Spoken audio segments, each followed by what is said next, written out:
Hey everybody, my name's Kamina Sue and welcome to this interview series on my channel Strength Karma.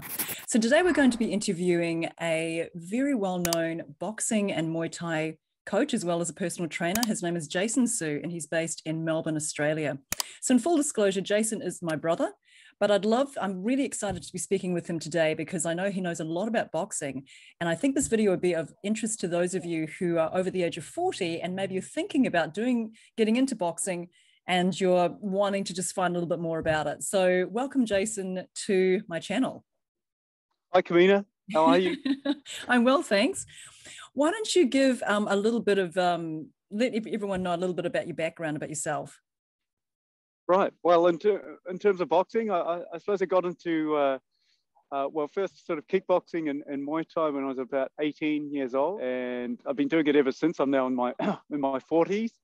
And I suppose boxing for the last 15 or so years, I would say. Yeah, also training people in boxing too as part of in my personal training business. So how did you come to boxing and how did you develop an interest in it? Well, I suppose just in terms of wanting to get better at the skills, I suppose, like generally martial arts, which I'm just really fascinated with the boxing side, and obviously wanted to just get better and increase my skills in terms of the footwork and defense and things that are probably a bit more exclusively used in boxing. And so what are some boxing basics that everyone should know about? I mean, it's got a lot of mystique, it's got a lot of it's got a real reputation. You obviously see a lot of sports fighting on TV and that kind of thing. And so for the average person to think, oh my gosh, maybe it's a bit out of my, I'm not sure how to get started, but what are some boxing basics that everyone should know about?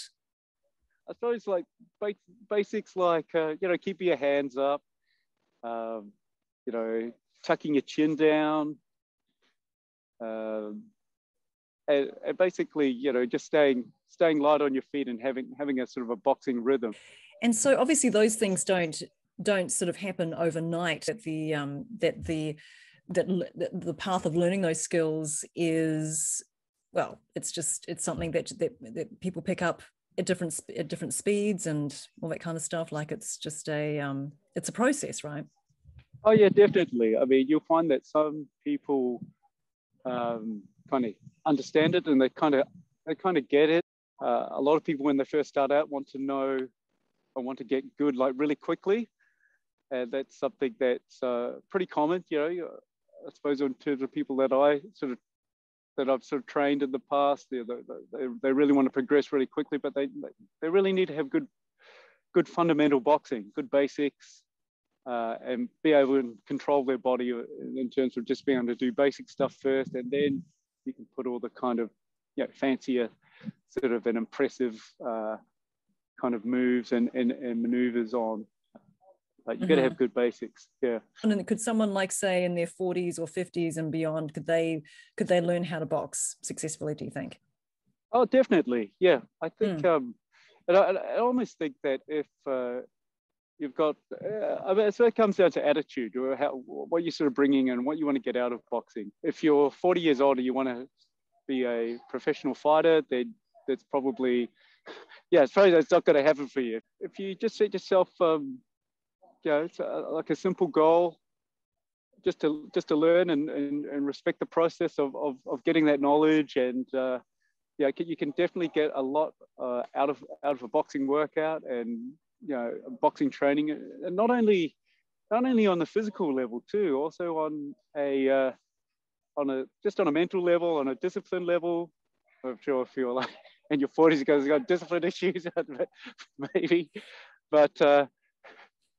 Yeah, so it sort of encompasses a lot of things outside of merely just like exercise, and I think that's probably another reason why I found like boxing to be such an interesting sport, because it carries over so well into other aspects of your life.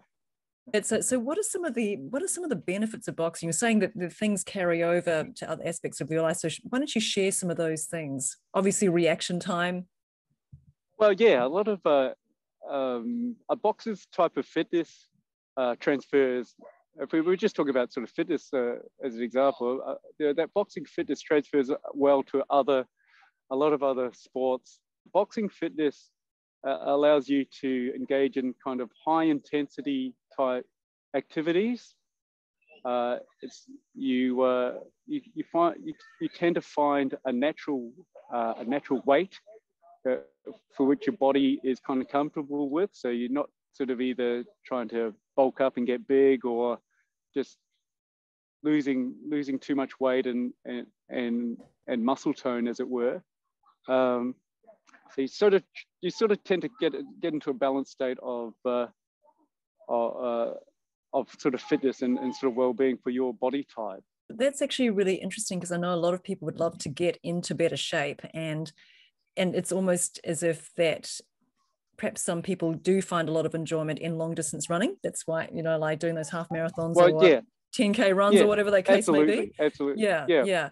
But you're saying that with boxing training, it seems that you're developing speed, you're developing like a cardiovascular fitness, obviously, which is very important, reaction time, hand-to-eye coordination. There's all these different kinds of things that perhaps a lot of things that people do, those things they're not really trained, or it's not really a given that those things will develop.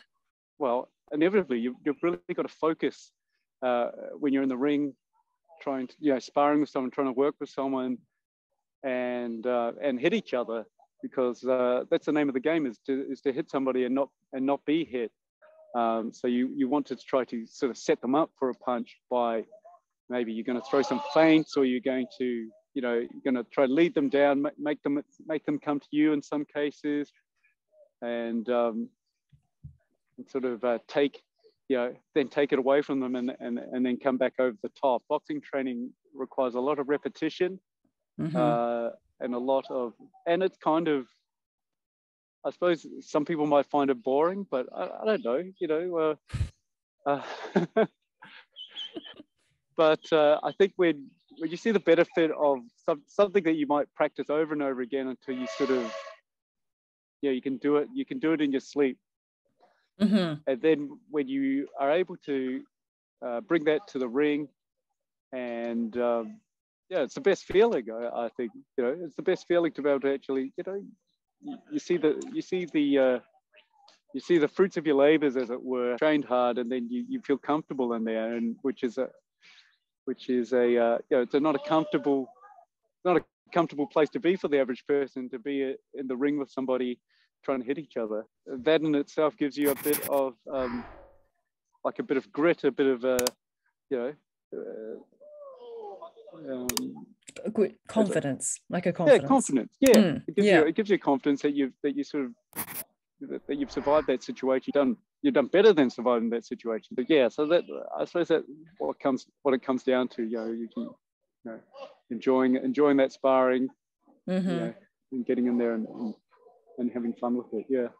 Would you say that the skills that you learn, say if you were to do boxing as a fitness, would you say that they also, in a situation where you had to defend yourself, that also would be useful as well? Oh, definitely. Yeah. With boxing, it's very practical, sort of form of self-defense. The more that you do a bit of boxing, do some sparring, the less you sort of flinch. After doing some boxing, you can just really lift somebody's confidence up and change the way that they carry themselves, since they do this thing where somebody is trying to hit them. They're learning how to deal with punches coming their way. They're giving something back. Really a highlight for me in terms of, as a coach, seeing people sort of grow and grow in confidence in the way that they carry themselves. What are some myths around boxing that you're keen to explode? Well, I suppose a common myth is that boxers are just big lug-headed sort of dolts who just go in there and smash each other, and that they're not very smart people. They just spend a bit of time in the gym and try to do what they do. Basically, it's really quite hard. I've seen it a lot. People coming into coming into the gym sometimes, and they want to, you know, I would never have met them before, and they want to start sparring with you straight away, and they think, really? I suppose another myth that, you know, people, you know, you're watching a big fight or something like that. I'll jump in the ring of that guy for a couple of $1 million or whatever like that. That you're going to get rich off doing boxing. Yeah, it's a really hard road. The people that, you know, make it into the ring, for one, stepping into the ring and having a fight in the first place is a big deal for anybody. Okay, and for those at the very high level to compete and to eventually, you know, have a shot at the world title or something like that, you know, the pinnacle of the sport. Yeah, it takes unbelievable amount of hard work and grind. In terms of women learning how to box, you have a lot of, I know that you have a lot of female clients there, and who you teach boxing to as well. The women that I train, yeah, they tend to be really a bit more into the technical side of boxing, and really interested in the craft of boxing. I mean, recently in the Olympics, you saw a lot of in the women's boxing. So they have a little, you know, the commentators are kind of giving a bit of a backstory on them and stuff like that. And a lot of it's like, oh, she first came into the gym when she just wanted to lose some weight after she had her first child. Now she's fighting for, you know, an Olympic medal. She's in the Olympics now, and you see that a lot, because you just don't know where boxing can take you sometimes. I suppose when, you know, it just starts from, you know, coming into the gym and learning how to box. Right, I know that's so. I mean, they're very inspiring stories as well when you consider just to get to that level, how the sacrifices that people have to make. So in terms of how someone can get started, how would you, someone's watching this and thinking, you know what, they might want to give boxing a try. What would be some things how would you find a good boxing coach, like a good teacher? I mean, would you go to like a group fitness class first of all? Is that a good indication, or what would you suggest? Try and find a boxing gym near you. Just really try it out. Try a few classes, just sort of see if you, you know, just see if you enjoy the classes. I mean, probably at the beginning they are going to be quite tough. Try to be consistent. That would be the number one thing. I know when I was sort of starting out and thinking, well, there was like a couple of classes a week or something like that, and I just started going along, and just I sort of really enjoyed it and really sort of took to it. And then you do your first bit of sparring or something like that, then maybe you probably enjoy it a little bit less, maybe. Yeah, just have a go. Just have a go, and just try to get into that process of learning how to box. Well, that is just great, Jason. Thank you for that. So we're about to wrap things up, but before we go, can you share 3 take-home tips for someone who's interested in learning how to box? Try and find a coach that you connect with. Just sort of get involved and join in. And you know, it's always a good idea to go into the gym just a little bit, you know, just with your head down and just a little bit humble, and just let things, you know. It's never a good idea to go into a boxing gym kind of, you know, out there talking big, saying this and that. You'll find, and I suppose with a lot of things, but especially with boxing, that sort of stuff isn't really looked upon too well, and people always happy to try to put you in your place in a boxing gym too, if you're sort of a bit out there or something like that. You know, just a bit of a big noter or something like that. So I see. Just go in there humble. So we would just sort of break it down. Right. So try and find a coach that you connect with, get involved, and just go in humble.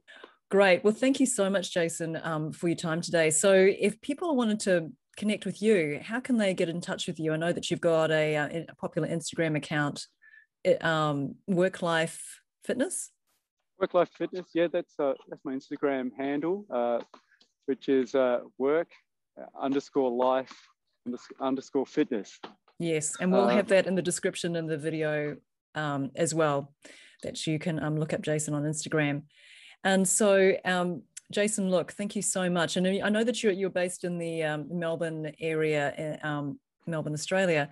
So can people reach out to you for privates and that kind of thing if they're located in that area?